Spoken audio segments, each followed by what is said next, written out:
Good evening to all of you. जैसा कि रोज़ की तरह आज हम एक बार फिर से आप लोग के लिए कुछ महत्वपूर्ण करंट अफेयर लेकर आया हूँ। आज के इस करंट अफेयर में बजट से संबंधित कुछ क्वेश्चन शामिल किया गया है जो आपके आने वाले एग्जामों के लिए बहुत महत्वपूर्ण है। तो आइए देखते हैं। आज का फर्स्ट क्वेश्चन है, वर्ष 2020 में कौन सा देश भारत का शीर्ष व्यापारिक भागीदार बना है? तो यह बना है चीन। दूसरा क्वेश्चन, हाल ही में सरकार ने निजीकरण के लिए किन 4 बैंकों को सूचीबद्ध किया है? तो ये सूचीबद्ध किया है, पहला है बैंक ऑफ महाराष्ट्र, दूसरा है बैंक ऑफ इंडिया, तीसरा इंडियन ओवरसीज बैंक और चौथा बैंक जो है वो है सेंट्रल बैंक ऑफ इंडिया। तीसरा क्वेश्चन है, भारतीय रिजर्व बैंक ने फरवरी 2021 में साइबर धोखाधड़ी पर जागरूकता अभियान के किस पंजाबी रैपर को नियुक्त किया है? तो ये बीरस को नियुक्त किया है, जो धोखाधड़ी को रोकने में मदद करेगी। चौथा क्वेश्चन है, हाल ही में अपना स्वयं का डेबिट कार्ड लॉन्च करने वाला पहला सरकारी स्वामित्व वाला वित्तीय संस्थान कौन सा है? तो यह केरल वित्तीय निगम। पांचवा क्वेश्चन है, हाल ही में कार निर्माता कंपनी हुंडई ने किस नाम से चलने वाली कार रोबोट विकसित किया है? तो यह विकसित किया है टाइगर X1। छठा क्वेश्चन है, भारतीय रिजर्व बैंक द्वारा कब से कब तक वित्तीय साक्षरता दिवस के रूप में मनाया गया? तो ये 8 से 12 फरवरी 2021 तक वित्तीय साक्षरता दिवस मनाया गया है। सातवां क्वेश्चन है, वैश्विक पूर्वानुमान फर्म ऑक्सफोर्ड इकोनॉमिक्स ने फरवरी 2021 में जारी रिपोर्ट में कैलेंडर वर्ष 2021 के लिए भारत के आर्थिक विकास के अनुमान को 8.8% से संशोधित कर कितना घोषित किया है? तो ये घोषित किया है 10.2%। पहले ये 8.8% अनुमान किया गया था, जो फिर मतलब संशोधित करके 10.2% घोषित किया गया है। आठवां क्वेश्चन है, फरवरी 2021 में प्रदत्त 29वें ग्लोबल HRD कांग्रेस पुरस्कारों में किस बैंक को मानव संसाधन में सर्वश्रेष्ठ सेवा प्रदाता के पुरस्कार से सम्मानित किया गया है? तो ये सम्मानित किया गया है यूनियन बैंक ऑफ इंडिया को। 29वां क्वेश्चन है, 29 जनवरी 2021 को प्रस्तुत आर्थिक समीक्षा 2020-21 में वर्ष 2020-21 में 31 मार्च को समाप्त होने वाले, यहाँ पे सॉरी गलत हो गया है, यहाँ पे मई होना चाहिए। 2020-21 में 31 मार्च को समाप्त होने वाले वित्त वर्ष 2020-21 में भारतीय अर्थव्यवस्था की वृद्धि दर कितनी अनुमानित की गई है? तो ये अनुमानित की गई है -7.7%। इसकी आर्थिक व्यवस्था की वृद्धि दर अनुमानित की गई है, जो कि माइनस में है। इसी से पता लगाया जा सकता है कि कितने स्थिति खराब है इस बार की अर्थव्यवस्था की। 10वां क्वेश्चन है, आर्थिक समीक्षा 2020-21 में 17 वर्षों के बाद पहली बार वित्त वर्ष 2021 में चालू खाता सरप्लस GDP का कितना % रहने का अनुमान है? तो ये GDP का 2% रहने का अनुमान है। 11वां क्वेश्चन है, 1 फरवरी 2021 को जारी 15वें वित्त आयोग की रिपोर्ट में वर्ष 2021-22 से 2025-26 के बीच राज्यों का केंद्र के विभाजन योग्य कर प्राप्तियों में कितना % हिस्सा देने की सिफारिश की गई है? तो ये सिफारिश की गई है 42% की। 12वां क्वेश्चन है, कोविड-19 के कारण भारतीय अर्थव्यवस्था को हुए नुकसान की भरपाई में कृषि क्षेत्र की भूमिका महत्वपूर्ण रही है। चालू वित्तीय वर्ष 2020-21 में कृषि क्षेत्र का विकास दर कितना अनुमानित किया गया है? तो यह अनुमानित किया गया है 3.4%। 14वां क्वेश्चन है, समीक्षा के अनुसार विदेशी कर्ज सितंबर 2020 में बढ़कर GDP का कितना % हो गया है? तो ये हो गया है 21.6%। इतना विदेशी कर्ज हो गया है GDP का 21.6%। 15वां क्वेश्चन है, आर्थिक समीक्षा 2020-21 में भारतीय अर्थव्यवस्था में किस प्रकार के सुधार का उल्लेख किया गया है? तो ये V आकार का उल्लेख किया गया है कि V आकार का सुधार की ज़रूरत है।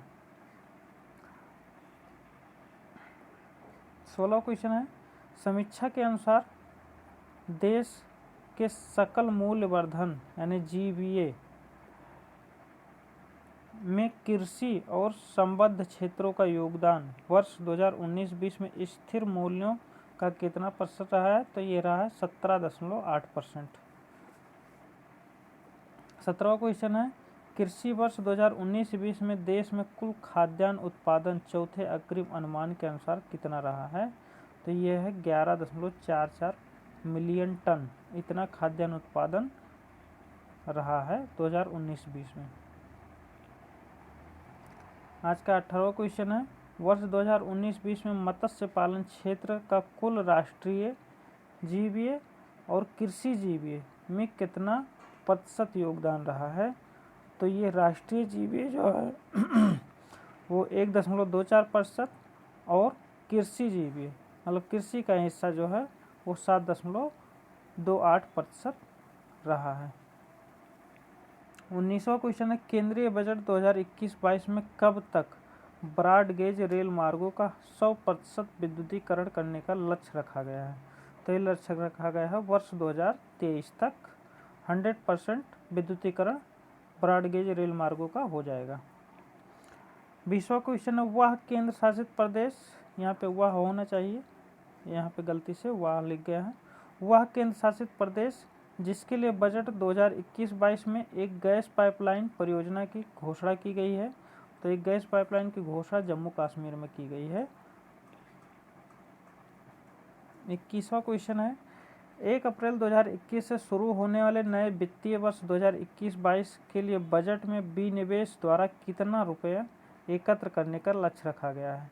तो 1.75 लाख करोड़ रुपया विनिवेश द्वारा एकत्र करने का लक्ष्य रखा गया है। 22वां क्वेश्चन है, वित्त वर्ष 2021-22 में राजकोषीय घाटा जीडीपी का 9.5% रहा है, जबकि 2021-22 में इसके जीडीपी का कितना प्रतिशत रहने का अनुमान है? तो 2021-22 में जीडीपी का घाटा 9.5% रहा है, जबकि 2021-22 में जीडीपी यहाँ पे 2020-21 होना चाहिए। 2020-21 में 9.5% रहा है और 2021-22 में कितना प्रतिशत रहने का अनुमान है? तो ये 6.8% रहने का अनुमान है। यहाँ पे 2020-21 होगा, इसको सही कर लीजिएगा। 23वां क्वेश्चन है, Mahindra and Mahindra financial services ने किसे 2 अप्रैल 2021 को बोर्ड का नया अध्यक्ष नियुक्त किया है? तो ये नियुक्त किया है अनीश शाह को। अनीश शाह को Mahindra and Mahindra financial services का नया अध्यक्ष नियुक्त किया गया है।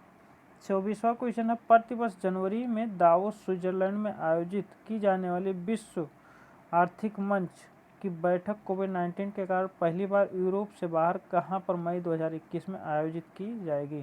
तो ये सिंगापुर में आयोजित की जाएगी। हर बार यूरोप में होती थी और इस बार सिंगापुर में आयोजित की जाएगी। 25वां क्वेश्चन है, भारतीय रिजर्व बैंक ने आरबीआई डिजिटल भुगतान सूचकांक की शुरुआत कब से की? तो ये शुरुआत की है 1 जनवरी 2021 से डिजिटल भुगतान सूचकांक की शुरुआत की है। 26वां क्वेश्चन है, हाल ही में किस बैंक द्वारा किसानों के लिए कृषि सखा ऐप लॉन्च किया गया है? तो ये भारतीय एक्सा जनरल इंश्योरेंस द्वारा कृषि सखा ऐप लॉन्च किया गया है। किसके द्वारा? किसानों के लिए लॉन्च किया गया है। 27वां क्वेश्चन है, हाल ही में अंकटाड द्वारा जारी रिपोर्ट के अनुसार वर्ष 2020 में प्रत्यक्ष विदेशी निवेश का सबसे बड़ा प्राप्तकर्ता देश कौन सा है? तो वो है चीन।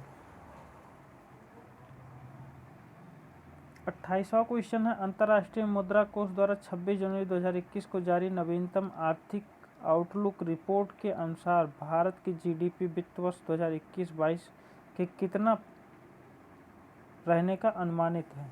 तो ये -8% रहने का अनुमानित है, मतलब घाटे में रहेगा। 8% जीडीपी का 8% घाटे में रहेगा, माइनस में रहेगा। हाल ही में अमेरिका ने किन देशों के लिए सख्त रवैया अपनाते हुए करेंसी मैनिपुलेटर यानी मुद्रा में हेरा फेरी करने वाले देशों की निगरानी सूची में डाल दिया है। तो भारत से 10 देशों को करेंसी में हेरा फेरी करने के लिए उनके साथ सख्त रवैया अपनाने का निर्णय लिया गया है अमेरिका द्वारा।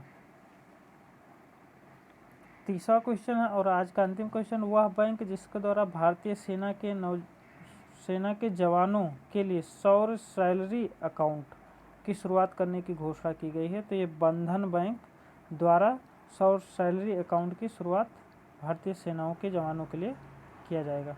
तो इस तरह से आज के 30 महत्वपूर्ण क्वेश्चन जो है ये हमारे आज के मतलब वर्ष 2021-22 के बजट से संबंधित क्वेश्चन थे, जो आपके आने वाले एग्ज़ाम के लिए बहुत महत्वपूर्ण है।